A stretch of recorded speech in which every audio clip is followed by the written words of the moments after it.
అన్న నమస్కారం అన్న. నమస్తే ఉపేందర్, బాగున్నావా? ముందుగా మీకు చాలా సంతోషం అన్న, ఇంత టైట్ షెడ్యూల్ బిజీ షెడ్యూల్లో కూడా మాకు టైం ఇచ్చిర్రు. సో ఎట్లున్నారు శారీరకంగా మానసికంగా అంత బాగున్నారా? ఫైన్. ఎందుకంటే నమ్మి ఓటేసిన ప్రజలకు మేలు చేయాలి, వాళ్ళ సమస్యలు వినాలి, వాళ్ళ బాధలు వినాలి, ప్రభుత్వ పరంగా కొన్ని మా పరంగా కొన్ని అయ్యే పనులన్నీ చేయాలనేది లక్ష్యంతో సుమారు రోజుకు 500-600 మంది రోజు ఇదే జాతర ఉంటుంది మా ఇంటికి. వ్యక్తిగతంగా కావచ్చు, ప్రభుత్వం పరంగా పనులు అవుతున్నాయంటే అవుతున్నాయి. ఆ గ్రామాలకు సంబంధించి రోడ్లు కానీ, గ్రామాలలో ఇందిరమిన్లు నిర్ణయాలు చూస్తురుగా. ఇందిరమిన్లు మా నియోజకవర్గంలో 3500 ఇండ్లు ఇచ్చినాం. దాంట్లో కొన్ని ఏంటంటే కాంగ్రెస్ పార్టీ అధికారం వచ్చాక కొంతమంది బీస్పీట్ కట్టుకోరు. ఓకే, గవర్నమెంట్ ఏమ్స్ ఏంటంటే బీస్పీట్ ఉండొద్దు, ఫ్లాట్ ఉన్న వాళ్ళకి వేయాలని ఒక రూల్ పెడితే, అయ్యో మనం వచ్చినాక బీస్పీట్ కట్టినాం కదా మాకు కూడా రావాలంటే, సరే మంత్రి గారితో మాట్లాడి సెకండ్ ఫేజ్ ఇద్దాం. ఫస్ట్ ఫేజ్లో పారదర్శకంగా పేదలలో నిరుపేదలకు ఇండ్లు ఇవ్వాలనే లక్ష్యంతో మనం ముందుకు పోతున్నాం. కాబట్టి ఆ రకంగా పేదలకు ఇండ్లు ఇస్తుర్రా కాంగ్రెస్ కార్యకర్తలకు? పేదలకు ఇస్తున్నాం. పేదలక మా ఇందిరమ్మ కమిటీ సెలెక్ట్ చేసినాక అధికారులకు పంపి, అధికారులు 360 డిగ్రీస్లో చూసిన తర్వాతనే ఇందిరమ్మ ఇల్లు సెలెక్ట్ చేస్తున్నాం. మరి ఎందుకన్నా కాంగ్రెస్ కార్యకర్తలకు కేవలం వాళ్ళకే వస్తుంది, లిస్టులో వాళ్ళ పేర్లే ఉన్నాయి, బీఆర్ఎస్ వాళ్ళకు బీజేపీ వాళ్ళకి ఇట్లా రావట్లేవు అని బాగా వ్యతిరేక వస్తుంది. ఇక్కడ మీరు ఏ గ్రామం తీసుకోండి, ఏ ఒక్క బెనిఫిషియర్ని అడగండి, నిరుపేద కుటుంబాలకే పార్టీలకు అతీతంగా మేము మొదటి ఫస్ట్ ఫేజ్లో పేదంటే పేదోళ్ళకే నిరుపేదలకు ఇవ్వాలి, పూరి గుడిస పెంకులు ఇల్లు, వాళ్ళకి ఫ్లాట్ ఉండి కట్టుకునే స్తోమత ఏది అంటే మనం 5 లక్షలు ఇస్తే కట్టుకునే స్తోమత ఉన్న వాళ్ళకు ఆ రకంగా ఇస్తాం తప్ప మేము పెద్ద కడతాం, 700 సెఫ్టీ కడతాం, లేకపోతే 100 గజాలు కడతాం అన్న వాళ్ళకు కూడా ఇవ్వట్లేదు. గతంలో బునాదులు తీసి బీస్పీట్ కట్టినా ఈ ఫేజ్లో ఇవ్వట్లేదు.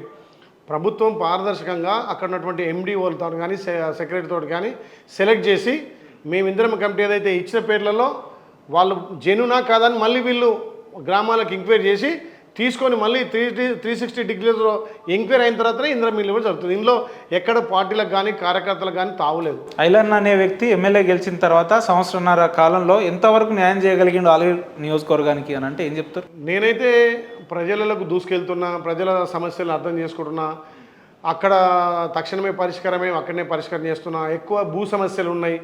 గత ప్రభుత్వం తెచ్చినటువంటి ధరణి వల్ల చాలా సమస్యలు తలెత్తినాయి. వాళ్ళ సొంత భూములు కూడా వాళ్ళ పేరు మీద లేకుండా పోవడం, ఆ పేర్లు కట్ కావడం, ల్యాండ్ అక్విజిషన్లో 10 గుంటలు కట్ అయితే 20 గుంటలు కట్ కావడం, భూ సమస్యలు ఎక్కువ ఉన్నాయి. అదేవిధంగా గ్రామాలలో కొంత ఆ 10 ఏళ్ళలో అభివృద్ధి కుంటుపడ్డది. సీసీ రోడ్లు కానీ, డ్రైనేజీ కానీ, ఎందుకంటే ఇప్పుడు సర్పంచ్ లేక సంవత్సరం అవుతుంది. ఆ గ్రామాలలో కొంత మా మీద పడుతుంది. ఎందుకంటే ఊళ్ళో నీళ్ళు రాకుండా మమ్మల్ని అంటారు, లైట్ రాకుండా అంటారు, డ్రైనేజీ మమ్మల్ని అంటున్నారు.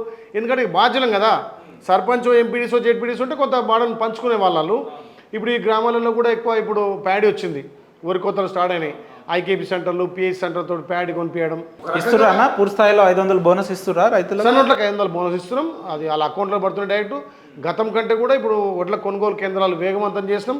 మహిళలకు పిహెచ్ ఐకేపీ సెంటర్లు ఎక్కువ ఇచ్చి మహిళా సంఘాలతోటే ఎక్కువ వడ్లు కొనుగోలు చేస్తున్నాం. కొన్న 3 రోజుల్లోనే రైతులకు అకౌంట్లో డబ్బులు కూడా వేస్తున్నాం. రైతుల విషయంలో ఈ ప్రభుత్వం మంచి ముందు చూపుతోట ఉంది. ఏ రైతుకి ఇబ్బంది పడద్దు, తన పండించిన పంట సకాలంలో అమ్ముకునే విధంగా, సకాలంలో డబ్బులు వచ్చే విధంగా కూడా గౌరవం. రైతుల పట్ల ఇంత పటిష్టమైన నిర్ణయాలు ఉంటాయి, ఎందుకు రైతు బంధు లాంటి పథకాలలో ఎందుకు ఒక కార్యాచరణ విడుదల చేస్తలేదు రాష్ట్ర ప్రభుత్వం అని? రైతు బంధు చేస్తాం కదా, 4.5 ఎకరాలకు వేస్తాం. అసలు ఎన్ని ఎకరాలకు వేస్తారు, ఏ రకంగా వేస్తారు అనేది గత ప్రభుత్వం ఏదైతే కొండల గుట్టలకు రియల్ ఎస్టేట్ వ్యాపారులకు వేసినారో అవి కాకుండా వ్యవసాయానికి యోగ్యమైనటువంటి, సాగుకు యోగ్యమైనటువంటి భూములన్నిటి కూడా మా గౌరవ ముఖ్యమంత్రి రేవంత్ రెడ్డి గారు ఖచ్చితంగా రైతు భరోసా ఇస్తున్నాం. వాళ్ళు 10,000 ఇస్తే మేము 12,000 ఇస్తున్నాం. మేము రైతులనే కాదు, రైతు కూలీలకు కూడా, అంటే భూమి లేని వ్యవసాయ కూలీలకు కూడా సంవత్సరానికి 12,000 రూపాయలు ఇంద్రమ్మ ఆత్మీయ భరోసా కింద కూడా రైతు కుటుంబాలకు కాకుండా రైతేతర అంటే వ్యవసాయానికి అనుబంధంగా ఉండి వ్యవసాయ కూలీలుగా ఉన్నటువంటి వాళ్ళకు కూడా 12,000 రూపాయలు ఇస్తున్నాం. అన్న, మీరు ఇందాక చెప్పినట్టు చిన్న సమస్య ఉన్నా మాకే ఫోన్ చేస్తున్నారని అన్నారు కదా, వాస్తవంగా నేను ఇందాక ప్రజలలో కూడా అడిగిన, వాళ్ళు ఏమన్నారు అంటే ఏ సమస్య వచ్చినా కూడా మేము ఐలన్నకే డైరెక్ట్ ఫోన్ చేస్తాము, ఆయన పర్సనల్ నెంబర్ మా దగ్గర ఉందని చూపెట్టారు. ఎందుకు ఏ నాయకుడు అయినా కూడా పిఏనో సెక్రటరీ పిఆర్ఓ అని అంటారు కదా, మీకు డైరెక్ట్ ప్రజలతో కనెక్ట్ అయి ఉన్నారు, ఏంది స్పెషాలిటీ మీకు? నాకు ప్రజల సమస్యల నుండి అలవాటు. ఎందుకంటే పిఏ చెప్తే ఆయన స్పందించవచ్చు, స్పందించకపోవచ్చు, కానీ మనం అట్లా కాదు కదా. నేను చిన్న స్థాయి నుంచి ఒక సర్పంచ్ స్థాయి నుంచి వచ్చినోని, ఓకే, డైరెక్ట్ ఎమ్మెల్యే కాలే కదా. గ్రామ సమస్యలు ఏం తెలుసు, మండల ఎంపీడీసీగా మండల సమస్యలు తెలుసు, ఇక్కడ ఎంపీపీగా మండల పార్టీ అధ్యక్షుడిగా ప్రజల సమస్యలు తెలుసు. కాబట్టి వాళ్ళ సమస్య మనం నేరుగా వింటే వాళ్ళకి పని ఎంత తృప్తి ఉంటుంది. ఓకే, అయ్యో మా పిఏ చూసుకోపోతే వాళ్ళు తృప్తి పడరు.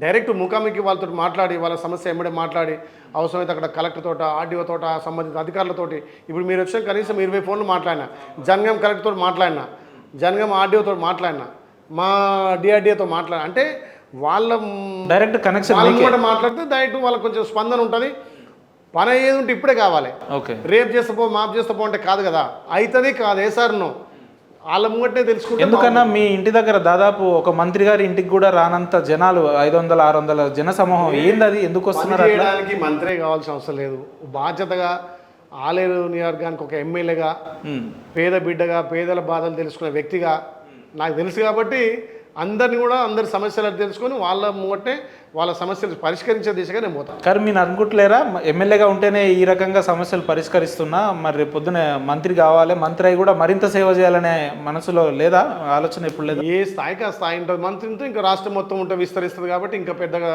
సమస్యలు ఉంటాయి పెద్ద పనులు అంటే ఉంటాయి మీకు కూడా కళలు ఉంటాయి కదా బీర్లాయలే అనే నేను రాష్ట్ర మంత్రిగా ప్రమాణం చేస్తున్నాను అధిష్టానం బీర్లేని ఎట్లా వాడుకుంటే అట్లా పనిచేయడానికి సిద్ధం.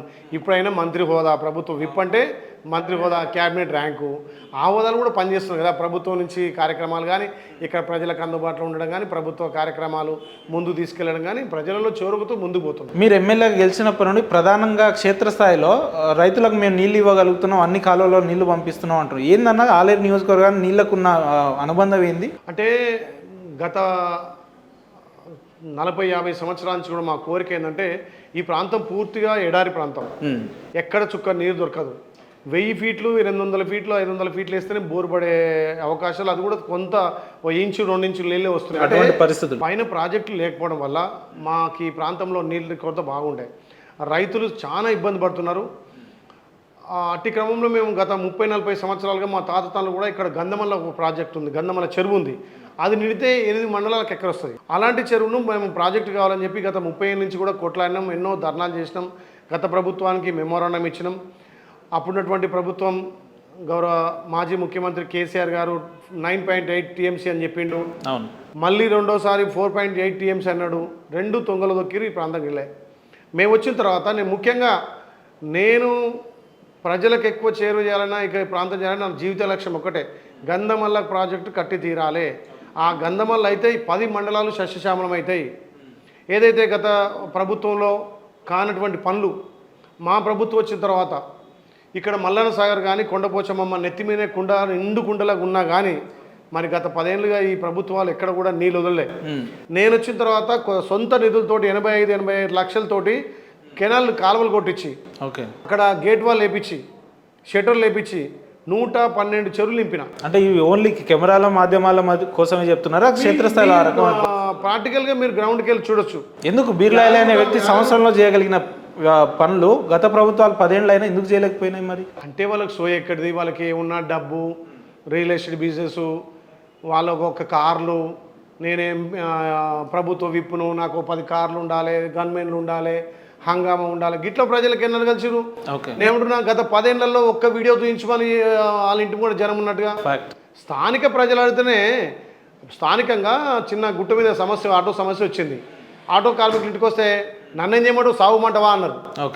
అంటే ప్రజల సమస్యలు వినమంటే కూడా నేను జావాలనా అనే కాడికి వచ్చినంటే వాళ్ళు ప్రజల పట్ల వాళ్ళకు ప్రేమతోటి కాదు అధికారం అంటే ఎంజాయ్ చేయడం కోసం వాళ్ళు చేసేది తప్ప ఎక్కడ ప్రజల మీరు చూడండి 360 రోజులు ఒక్క రోజు కూడా సెలవు తీసుకోకుండా ప్రజలు మనకు ఒక అవకాశం ఇచ్చారు. ఇచ్చిన అవకాశాన్ని మనం సద్వినియోగం చేసుకోవాలి ప్రజల కోసం పాటుపడాలి రైతుల కోసం పాటుపడాలి అని చెప్పి గెలిచిన మొదటి రోజు నుంచి కూడా ఇవాళ 120 చెరువులు నింపినంటే మీరు అర్థం చేసుకోండి. నేను నింపినట్టు కాదు మీరు ఆలేరు బొండి మూటకొండ్రు బొండి యావరుట బొండి ఆత్మకూరు బొండి గుండాల మండలం అక్కడ నుండి నవాపేటకు అడగండి నవాపేట ఇప్పుడు 130 కోట్లు సాంక్షన్ చేసి సిల్ట్ తీయడం వల్ల ఇవాళ గుండాల మండలం సస్యశ్యామలం అవుతుంది. ఇదైతే మీరు కాన్ఫిడెన్స్ గా చెప్పగలుగుతారు కదా 100%. మీ ఇంటర్వ్యూ అయిపోయినాక మేము అడిగి వెళ్ళొచ్చు కదా అంటే మేము వెళ్ళొచ్చు కదా. యాదగిరి గుట్టలో ఏ గ్రామం వెళ్ళండి నీళ్ళు ఎవరు తెచ్చిర్రు మీకు ఇంకో విషయం చెప్పాలి. ఇలా చాలా మంది బీర్లైలే మర్చిపోయి నీళ్ళైలే అంటారు. బీర్లైలే మర్చిపోయి నీళ్ళైలే అంటారు.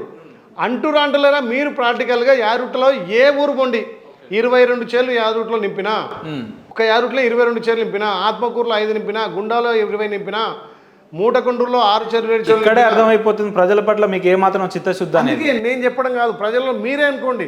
అంటే నా జీవిత లక్ష్యం ఏంటంటే ఇక్కడ గంధమల్ల కనుక మనం 1.41 టీఎంసీ కడితే ఓకే ఎప్పుడు ఈ ప్రాంతం సస్యశ్యామం అవుతుంది.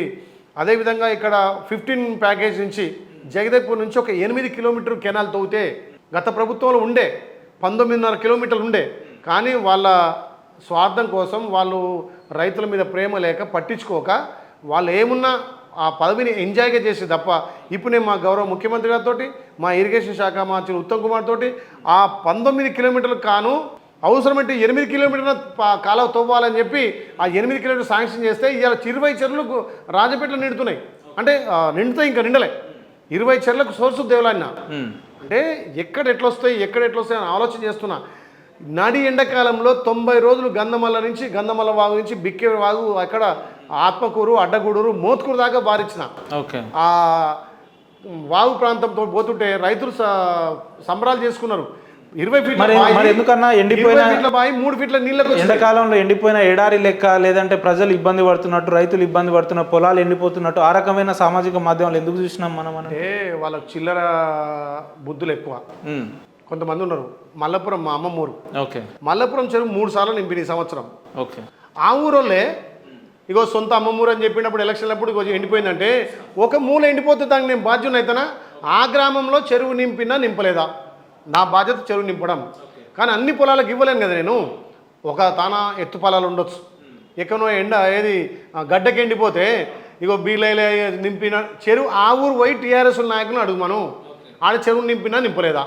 మాసేపేటలో మాకు ఒక చుట్ట ఉంటాడు, ఇగో మా బామ్మారి ఎమ్మెల్యే మా చెరువు నింపిడు కానీ నా పొలం బారలేదంటే మరి బావ పొలం మారిస్తాను నేను పోయి ఆ ఊరు చెరువు నింపుతా, అంతేగాని ఊరు పొలాలు మారే కదా. మీరు నిజంగా పరిపాలన అంత సఖ్యతతో చేస్తే మీ వ్యక్తులు మిమ్మల్ని ఎందుకు వ్యతిరేకిస్తున్నారు? అంటే ఒక బీసీ బిడ్డ 15 నెలల్లో ఇంత పెద్ద పనులు చేస్తున్నాడు, గంధమల్ల సాధించుకొచ్చిండు, ఇక్కడ మెడికల్ కాలేజీకి ల్యాండ్ అలాట్ చేసిండు, ఇంటిగ్రేటెడ్ స్కూల్ 200 కోట్లతో ఇంటిగ్రేటెడ్ స్కూల్ తెచ్చిండు. ఎక్కడ కట్టిస్తున్నారు ఇంటిగ్రేటెడ్?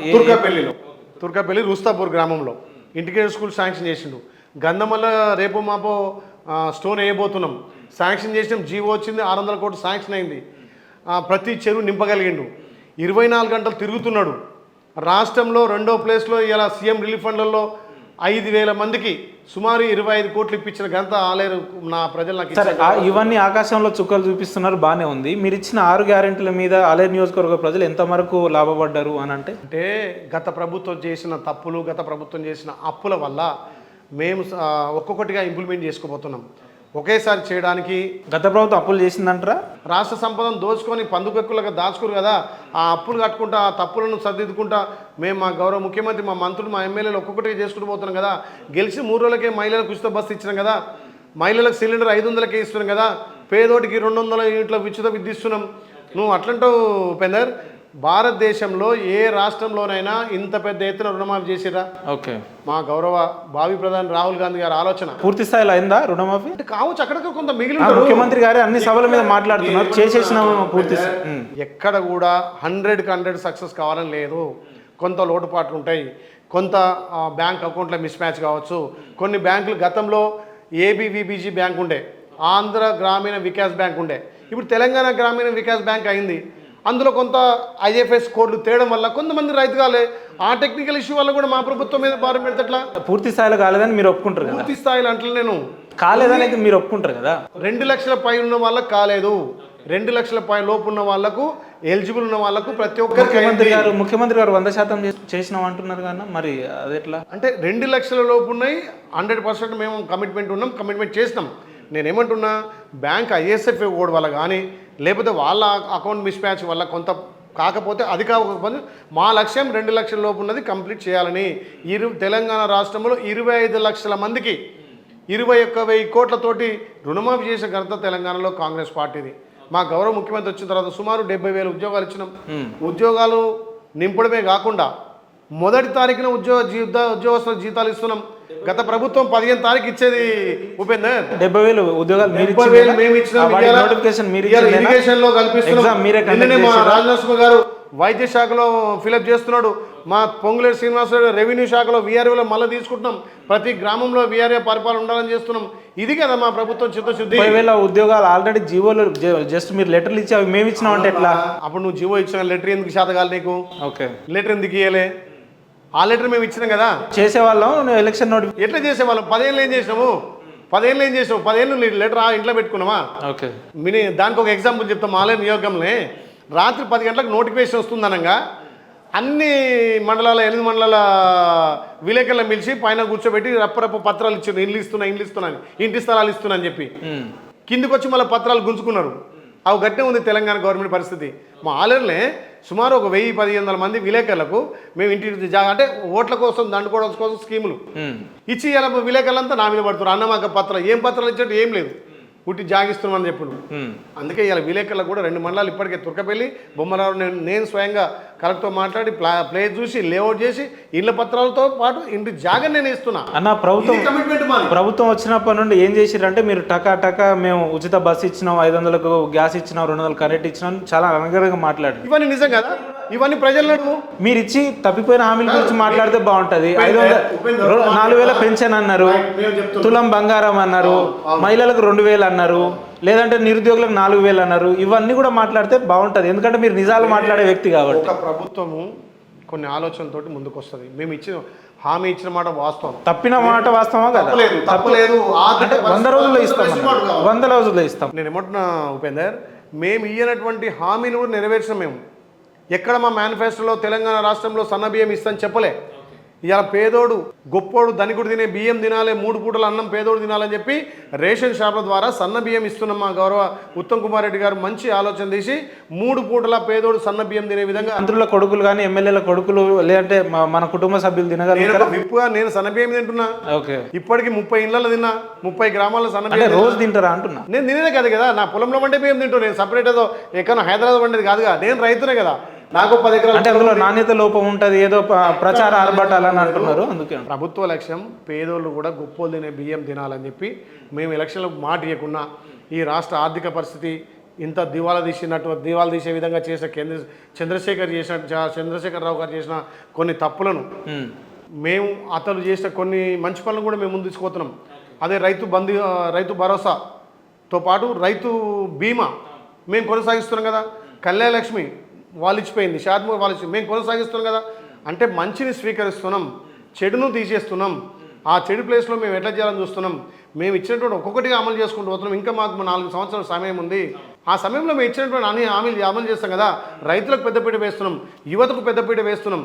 60,000 ఉద్యోగాలు ఇచ్చినాం. ఇవాళ ఉద్యోగం రాని చదువుకొని అన్ఎంప్లాయ్మెంట్ ఉన్న వాళ్ళకు 6,000 కోట్లు ఇలా బడ్జెట్లో తీసి బ్యాంకర్స్తో మాట్లాడి 3,000 కోట్లు, 6,000, 9,000 కోట్లతోటి నిరుద్యోగ యువతకు సెల్ఫ్ ఎంప్లాయ్మెంట్ కింద రాజు యువ వికాసం అందిస్తున్నాం. ఇది మా ప్రభుత్వం. నిరుద్యోగ వృత్తి గురించి చెప్పండి, అది బాగుంటుంది.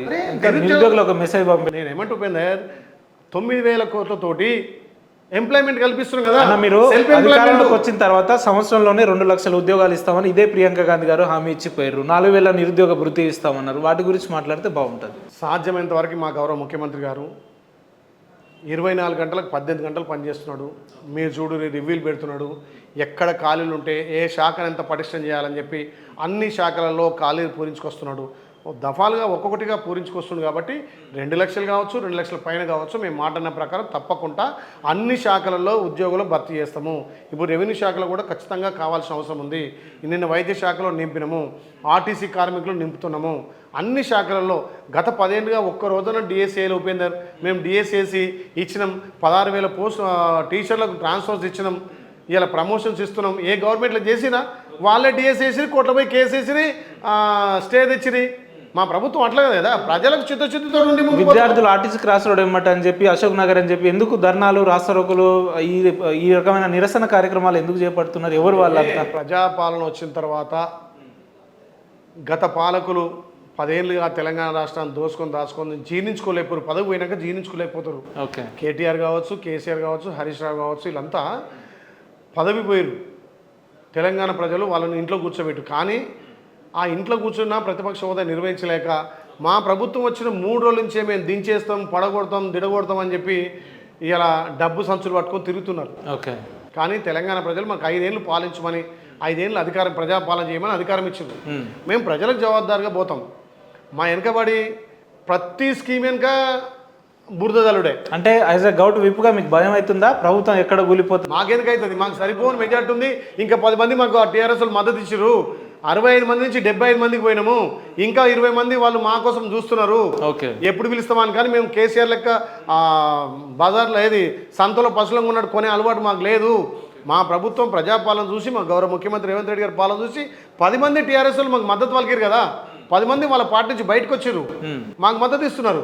మాకు 65+75 ఉన్నాయి. మాకేం కావాలి? ఇంకా సరిపోని మెజార్టీ ఉంది. మొన్నటి రజతోత్సవ సభ చూసి రాను ఒక ప్రతిపక్ష పార్టీ అంత పెద్ద సభ పెట్టడం అంటే ప్రభుత్వ వ్యతిరేక విధానాలతో వచ్చిన జనాలే కదా వాళ్ళంతా. ఏమంటారు మరి దీనికి? ఇవాళ ప్రభుత్వం దగ్గర లేనన్ని డబ్బులు కేసీఆర్ కుటుంబంతో ఉన్నాయి. ఎట్లా సాధ్యం అది? 10 ఏళ్ళు దాచుకొని పందుకొక్కు లెక్క కాళేశ్వరం అని చెప్పి మిషన్ భగీరథ అని మిషన్ కాకతీయ అని స్కీముల పేరు మీద దాచుకొని ఒక్కొక్క నియోజకవర్గానికి ₹1,00,00,000 ఇచ్చి బస్సులు పెట్టి మందు మార్బలంతో చేసిరు.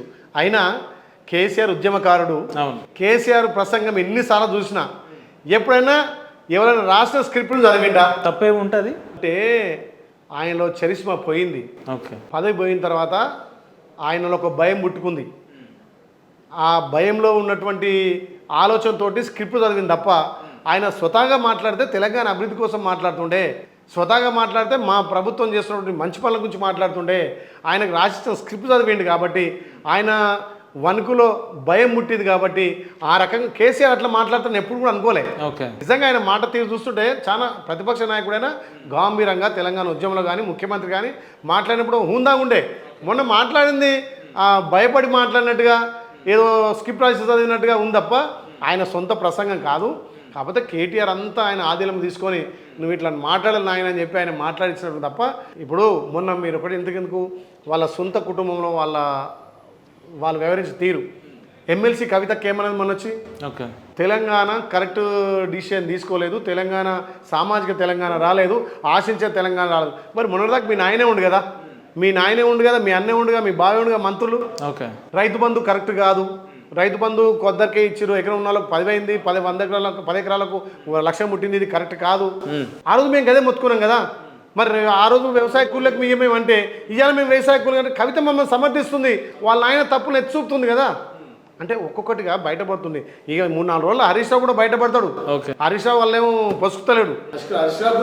టచ్లో ఉన్నారా ఏమన్నా కాంగ్రెస్ తోటి హరీష్ రావు గారు? మీతో ఏమన్నా మాట్లాడతారా? ఇక అది పెద్దోళ్ళకి ఎరకనైనా అంత స్థాయి కాదు, ఆ రకంగా నెమ్మరు. కానీ జరుగుతున్న తీరు చూస్తుంటే వాళ్ళ కుటుంబ కలహాలు బయటపడ్డాడు. మీరు ఇందాక కవిత బయటకు వచ్చి మాట్లాడుతుంది, రేపు మాపు హరీష్ రావు కూడా. మీరు ఇందాక మాట్లాడుతూ బీఆర్ఎస్ పార్టీ అవినీతి అక్రమాలు చేసింది కాళేశ్వరంలో అది ఇది అని అన్నారు. మరి 1.5 కాలం అయింది మీరు అధికారంలో ఉన్నారు, వాళ్ళ మీద కార్యాచరణలు ఏవి అని అంటే ఏం చెప్తారు మీరు? దేనికైనా దర్యాప్తు సంస్థలని దర్యాప్తు చేస్తుంటే ప్రభుత్వం దాంట్లో భాగంగా దర్యాప్తు చేస్తున్నాం. ఫోన్ ట్యాపింగ్ విషయంలో కానీ కాళేశ్వరం విషయంలో కూడా మొన్న రిపోర్ట్స్ వచ్చినాయి. ఎన్డీఏ రిపోర్ట్ కూడా ఇచ్చింది. ఒక్కొక్కటిగా తప్పులు చేసినప్పుడు ఎప్పుడైనా అనుభవించక తప్పదు కాబట్టి ఫస్ట్ ప్రజాక్షేత్రంలో తప్పును శిక్షించే వాళ్ళు ఇంట్లో కూర్చోబరు, అదే పెద్ద తప్పు. చట్టపరంగా తన పంతా చేసుకుంటాం. అన్న, మీ విషయంలో రాజకీయాలు పక్కన పెడితే ఒక మానవ సేవ దృక్పథం కలిగిన వ్యక్తిగా నిజంగా మీ మనసు మీద గుండెల మీద చేసుకొని చెప్పండి, నేను అనుకున్నంతగా నాకు చేయాలని ఉన్నా కూడా ప్రభుత్వం సహకరిస్తలేదు కాబట్టి నేను ఆలేరుకు అభివృద్ధి చేస్తలేనని అయితే మీరు రోజు మదన పడుతున్నారా లేదా? దీనికి సూటిగా సమాధానం. అంటే మీ విషయంలో రాజకీయం చేయదలుచుకోలేదు, ఎందుకంటే మీరు మీ క్యారెక్టర్ వేరు. కొంత సోషల్ యాక్టివిటీస్ తగ్గినప్పటికీ అంటే నా వ్యక్తిగతంగా నా ఫౌండేషన్ విషయంలో కొంత సోషల్ యాక్టివిటీస్ తగ్గిన మాట వాస్తవం. కానీ ప్రభుత్వ పరంగా ఎక్కువ అభివృద్ధి కార్యక్రమాలు చేపడుతున్నాం. ప్రాజెక్టులే కావచ్చు, చెక్ డ్యామ్లే కావచ్చు, రోడ్ల విషయమే కావచ్చు, ప్రభుత్వ సంక్షేమ ఫలాలు కావచ్చు, అవి సమృద్ధిగా అందించగలుగుతున్నా. నా ఫౌండేషన్ కార్యక్రమాలు రేపు జూన్ 6 తారీఖు నుంచి నా బర్త్డే ఉంది. మళ్ళీ వేగవంతం చేసి ప్రజల చేరువ. ఇప్పటికీ ఎవరైనా పేదింటి పెళ్ళి అయితే కూడా ఇవాళనే 5 కుటుంబాలకు సాయం చేసిన. అవును, నేను కల్లారా మిస్సెస్ చైర్పర్సన్, నేను ఎమ్మెల్యే కాబట్టి ఆమెను చైర్పర్సన్ చేసిన. రోజు కనీసం 10-15 కుటుంబాలకు ఆర్థికంగా పేదింటి అమ్మాయి పెళ్లికి 5,000. ఇందాక ఒక విచిత్రంగా సంఘటన నేను గమనించినాను. ఒక వ్యక్తి కార్డు పట్టుకొని మీ దగ్గరికి వచ్చిండు, అయ్యా నా పెళ్ళి ఉందంటే పైకెళ్ళు అమ్మనగాలు ఇస్తారు, ఆర్థికంగా సాయం చేస్తారు. ఈ రోజు వెళ్ళాక నేను చెప్పింది 5వ సాయం. అది ఓకే, 5వ సాయం. ఆడపిల్ల పెళ్ళి అంటే ఖచ్చితంగా 5,000 మా ఇంటి నుంచి పోవాల్సిందే. అంటే వాళ్ళు వచ్చి మనకు కార్డు ఇచ్చి మా ఆడపిల్ల అంటే తప్పకుండా 5,000 పంపించాల్సిందే. ఇంకెవరైనా బీదోళ్ళు అంటే 100 కిలోల బియ్యం, ఒక క్వింటాల్ బియ్యం 5,000 రూపాయలు నేను పంపిస్తాను. మొదటి నుంచి 2018 నుంచి నాకు ఆన్వ అవుతుంది. పేదలు ఎవరైనా చనిపోయినా వాళ్ళ 10th డేకు రైస్ పంపించేది. అది కొన్ని అనివార్య కారణాల వల్ల కొంత బంద్ అయింది. రేపు జూన్ 6 నుంచి మా బీర్లా ఫౌండేషన్ రైస్ కూడా పంపిణీ చేస్తున్నాం. అంటే విచిత్రంగా ఉందన్న, రాజకీయ నాయకులు అంటే సామాన్యంగా గెలవక ముందు ప్రజల్లో ఉంటారు, గెలిచిన తర్వాత హైదరాబాద్లో విల్లాల్లో ఉంటారు, పెద్ద పెద్ద కార్లలో బంగ్లాలలో తిరుగుతారు అంటున్నారు. మీరేమో పొద్దున్న లేస్తే ఆలేరులో ఉంటారు, లేదంటే ఎవరు వచ్చినా కూడా ఆర్థిక సాయం చేస్తున్నారు. అరే మంచిగా సంపాదించుకోవచ్చు కదా అని ఎప్పుడు లేదా? ఉపేందర్ ఒకటి ఆలోచించి ప్రజలు అవకాశం ఇచ్చారు, ఓకే, దాన్ని నువ్వు సద్వినియోగం చేసుకోక ప్రజలకు సేవ చేయక బంగ్లాలకే విల్లాలకే కార్లకే హైదరాబాద్కే పరిమితం అయితే 5 ఏళ్ళే కదా నీ పరిధి. ప్రజల గుండెలుండి ప్రజల అవసరాలు తీర్చి ప్రజల బాధలు తెలుసుకుంటే ఇంకో 5 ఏళ్ళు ఉంటాం. లేదు గెలిచిన గడ్డ మీద పడతా హైదరాబాద్ అంటే ఈ 5 ఏళ్ళే కదా. నా లక్ష్యం అది కాదు. నా జీవితాంతం నా ఊపిరినంత వరకు ఆలయ ప్రజలకు సేవ చేయాలి, పేద ప్రజలకు అండగా ఉండాలి, నాకు తోచినంత సాయం చేయాలి, ప్రభుత్వం నుంచి నిధులు తేవాలి, ఈ ప్రాంత రైతాంగానికి అండ ఉండాలి. ఈసారి నింపిన చెరువులు ఇంకేమైనా మిగిలిపోయినవి ఉంటే వాటికి కూడా వచ్చే సంవత్సరం అన్ని చెరువులు నింపాలనే లక్ష్యంతో పనిచేస్తున్నా. ఎందుకంటే నెత్తి మీద గోదావరి పెట్టుకొని నేను చెరువులు నింపకపోతే జన్మ ధన్యమైంది. నేను రాజకీయాలకు వచ్చిందే ఇక్కడ గంధమల్ల కట్టాలని, రాజకీయాలకు వచ్చిందే రైతులను కాపాడని. ఒక రైతు బిడ్డగా 33 చెప్పగలుగుతారా? 33 సంవత్సరాలు పాల సంఘం చైర్మన్గా, 2 దఫాలుగా నీటి సంఘం చైర్మన్గా రైతులకు చేరుకున్నాం కాబట్టి రైతు బాధ తెలుసు. నేను ఒక వ్యవసాయ కాన్ఫిడెన్స్ గా చెప్పగలుగుతారా? ఎమ్మెల్యే దిగిపోయిన నాటికి ఆ గంధమల్ల కట్టి తీరుతా, ప్రజలకు నీళ్ళు అందించి తీరుతారు. శాంక్షన్ చేసినా, ఇప్పుడు ల్యాండ్ అక్విజిషన్ చేస్తున్నా. ఈ వచ్చే నెలలో ఖచ్చితంగా ఫౌండేషన్ వేపిస్తా ముఖ్యమంత్రి తోటి. ఓకే, 3 ఏళ్ళలో దాన్ని పూర్తి చేస్తా 100%. అంత కాన్ఫిడెన్స్ ఎట్లా చెప్తున్నారు? నాకు ఆ నమ్మకం ఉంది. పని చేసడానికి పని చేస్తామని చేయమని తెలుసు కదా ఉపేందర్, పని చేసడానికి చేస్తామని చేయమని తెలుసు. 3 ఏళ్ల తర్వాత మేము మిమ్మల్ని ఆన్ రికార్డ్ చెప్తున్నారు. 100% నిన్నే తీసుకొస్తా గంధమల్ల చెరువు కట్ట మీద నీకు ఖచ్చితంగా ఇంటర్వ్యూ తీసుకుంటా. నువ్వు ఇప్పటికే అంతే ఉపేందర్, నేను గెలిచిన 10 రోజుల 2 నెలలనే గంధమల్ల నింపగలిగిన. గత ప్రభుత్వంలో కట్టిందే కదా కొండపోచమ్మ, మల్లన్న సాగర్. మరి వాళ్ళు ఇప్పి గంధమల్ల నింపాలి కదా, ఎందుకు నింపలే? గంధమల్లకైతే వాళ్ళు నీళ్ళు నింపాలి. గంధమల్ల నింపడం వల్ల ఇవాళ 10 మండలాలు సస్యామలమైనవి. ఎందుకు ఇవ్వలేకపోయారు? వాళ్ళు పని చేయదలుచుకోలే. వాళ్ళకి ఏమున్నా కార్లు, లగ్జరీ బంగ్లాలు, రియల్ ఎస్టేట్ వ్యాపారం అంతే తప్ప ప్రజల బావుల పట్ల ఏమనుకుంటుంటే వాళ్ళు స్వతహాగా ప్రజల నుంచి వచ్చి గెలిచిన కాదు ఉపేందర్. తెలంగాణ ఉద్యమ కాలంలో తెలంగాణ సెంటిమెంట్ మీద ఫస్ట్ గెలిచారు. రెండోసారి కేసీఆర్ బొమ్మ చూసి కేసీఆర్ ముఖం చూసేసి తప్ప వాళ్ళు స్వతహా కాదుగా. మీరు ఒకటి గుర్తుపెట్టుకోండి, ఒక ఓసీ మీద ఒక బీసీ బిడ్డ బీర్లైలే 50,000 మెజార్టీ గెలిచిరంటే ప్రజలకెంత చేరువ ఉండి, ప్రజలకెంత సేవకుడిగా ఉండి, ప్రజల మనసు దోచుకున్నా కాబట్టి నాకు ఆ రకంగా మెజార్టీ ఇచ్చి గెలిచాను. గత 50 సంవత్సరాల నుంచి ఆలేరు కాన్షియస్ పుట్టినప్పటి నుంచి కూడా ఎవరికి 50,000 మెజార్టీ రాలే.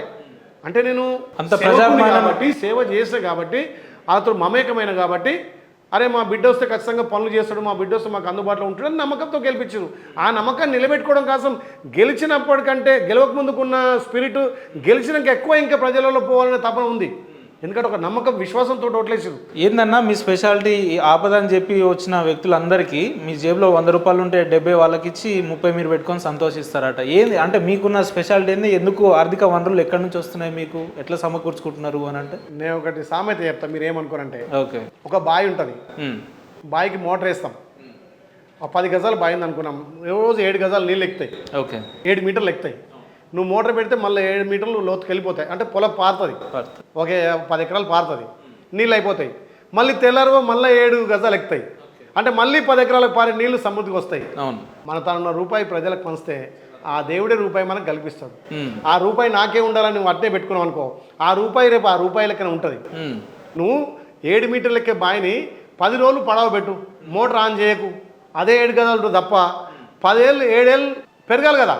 7 వాళ్ళు 70 గజాలు పెరగాలి, కానీ 7 గజాలు ఉంటాయి. అంటే విషయం ఏంటంటే ఆర్థిక వనరులు ఎట్లా సమకూర్చుకుంటున్నాడు, ఎక్కడి నుంచి వస్తున్నాయి, ఎవరిని మోసం చేస్తున్నాడు, ఎంతగా లాబింగ్ చేస్తున్నాడు, లేదంటే ఎంతగా అక్రమాలు చేస్తున్నాడు, ఇదేమన్నా ఒక ప్రశ్నాత్మకం. అంటే వ్యక్తిగత వ్యాపారాలేనా ఇంకేమన్నా ఉందా? మోసాలు చేస్తున్నైతే, ఎవరినో ఇబ్బంది పెట్టినైతే, నన్ను ఎమ్మెల్యేగా గెలిపారు, ఒక సర్పంచ్ స్థాయి నుంచి వచ్చినోని, మండల పార్టీ స్థాయి నుంచి వచ్చి జెడ్పీటీసీగా ఎంపీటీసీగా స్థాయికి వచ్చినోని. కాకపోతే పరిస్థితులు అనుకునిచ్చినాయి, రియల్ ఎస్టేట్ వ్యాపారం చేసినాం, 4 రూపాయలు కూడా కట్టినాం. ఇప్పుడు కూడా అక్కడక్కడ ఏదైనా రియల్ ఎస్టేట్ నడిస్తే ₹1 ఇస్తే దాని నుంచి ఆటన వాళ్ళకు వాళ్ళు సాయం చేసేది. ఇప్పుడు కేసీఆర్ ఎప్పుడైతే దిగిపోయే ముందు రాష్ట్రాన్ని అప్పుల పాలు చేసిండో అప్పటి నుంచి రియల్ ఎస్టేట్ కొలాప్స్ అయింది. రియల్ కూడా నడుస్తలేదు. ఓకే. ఇప్పుడు ఏంటంటే కాంగ్రెస్ వచ్చినాక రియల్ ఎస్టేట్ నడుస్తుంటుంది, కానీ 2021 నుంచే రియల్ ఎస్టేట్ అంతా కొలాప్స్ అయిపోయింది. కానీ వాళ్ళు ఇప్పుడు కొలాప్స్ అయిందని మీ రియల్టర్లే కొంతమంది 2021, 22, 23 మీరు గణాంకాలు తీయండి. ఓకే. 2022, 23లో రియల్ ఎస్టేట్ మొత్తం కొలాప్స్ అయింది.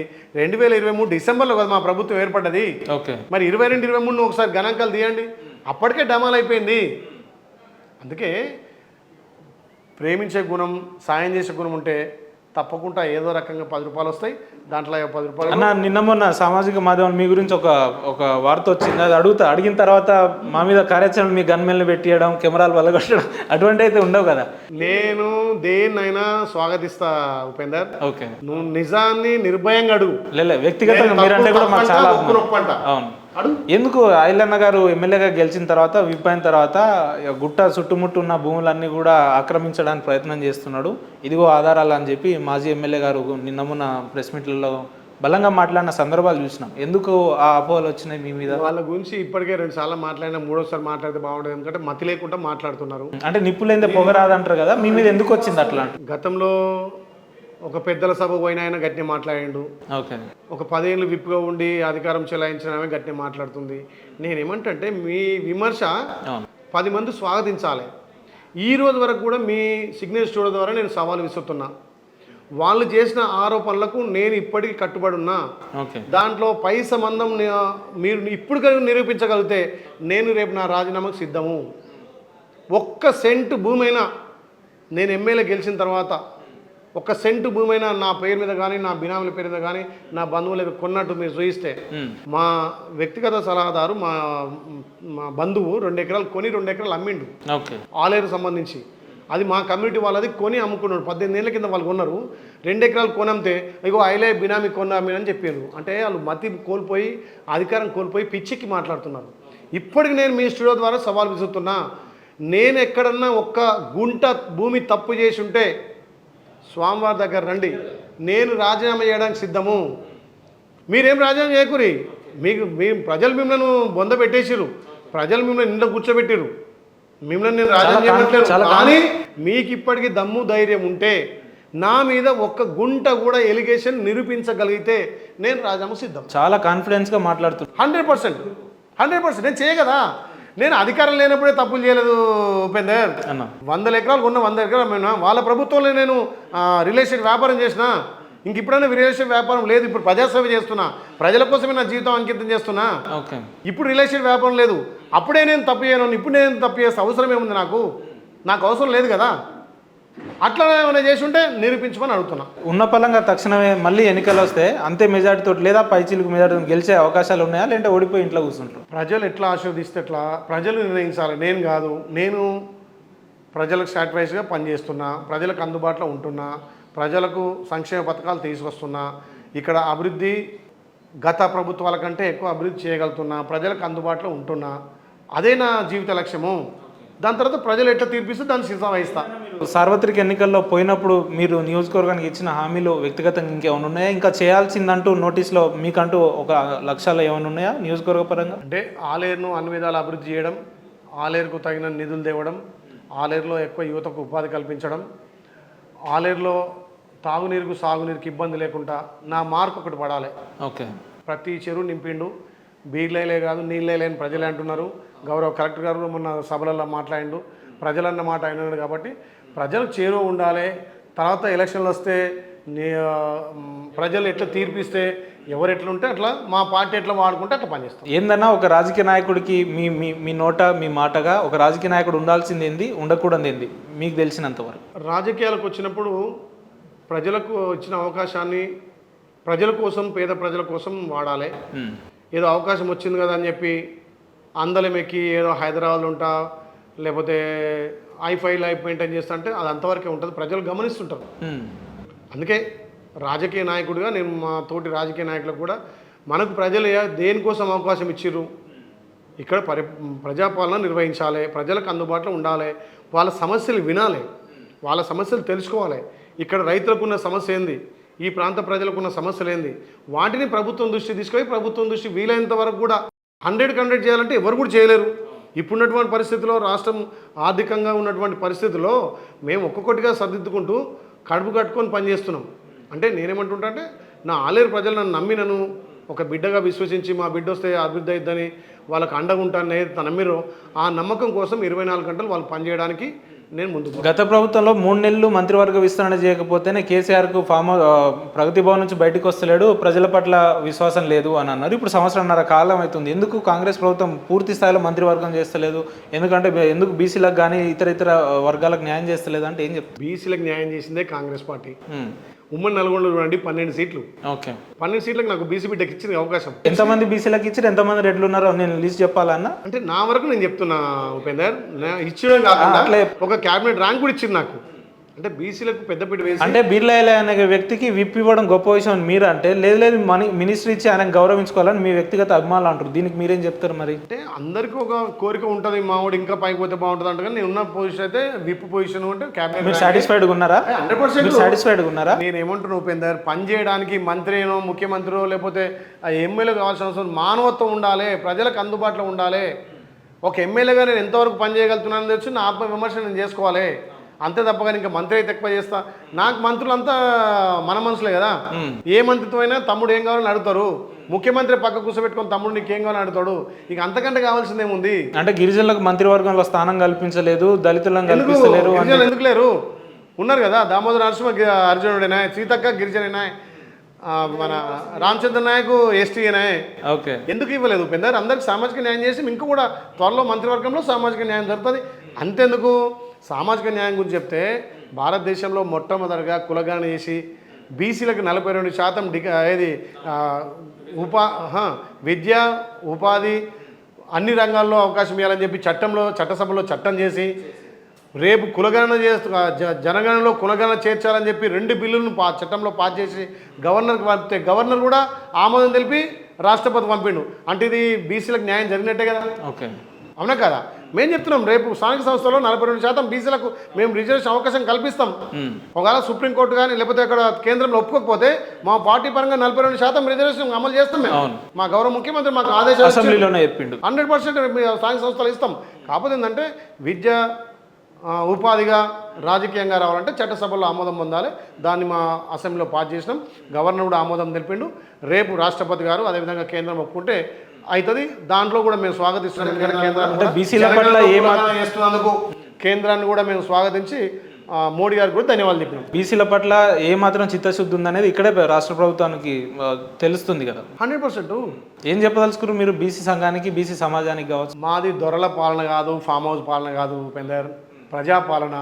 మా గౌరవ ముఖ్యమంత్రి ఓసీ బిడ్డ అయినా ఈ తెలంగాణ రాష్ట్రంలో బీసీలకు 42% డిక్లేర్ చేసినట్టే మా బీసీల పక్షాన మా గౌరవ ముఖ్యమంత్రి రేవంత్ రెడ్డి గారికి ప్రత్యేకంగా ధన్యవాదాలు.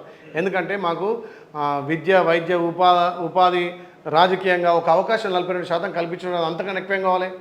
బీసీలు అందరం కూడా ఇలా కాంగ్రెస్ పార్టీకి అండగా ఉండాల్సిన అవసరం వచ్చింది.